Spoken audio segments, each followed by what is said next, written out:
let's talk about the people for just a bit, because the people end up being the one who creates the policies and build the institutions. So it looks like that's the background, right, that needs to be sorted out first before every other thing. And it is said that the people actually make the government, right? The people actually are the ones, they grow from the communities to becoming leaders.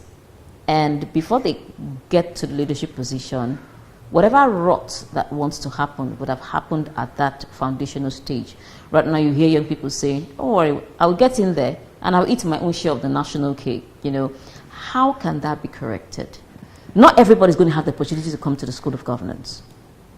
And not everybody who attends the School of Governance is going to end up becoming, you know, either the president or sitting a pivotal office in the nation. So how can those issues be addressed at the common and at the basic level?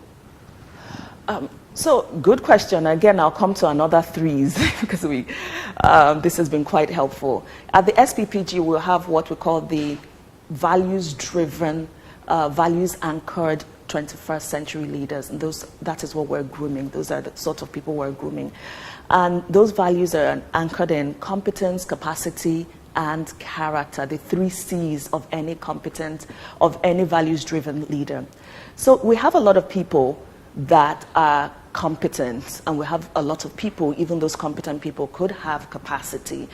But where we really fail a lot is the character element, which speaks to what you're saying, that people have ambitions.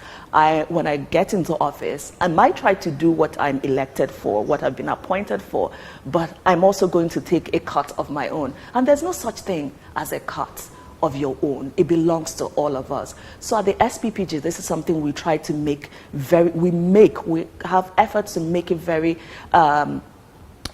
we just amplify that to be the sort of leader that Nigeria needs, you need to have those 3 C's. You can't have 2 without the other.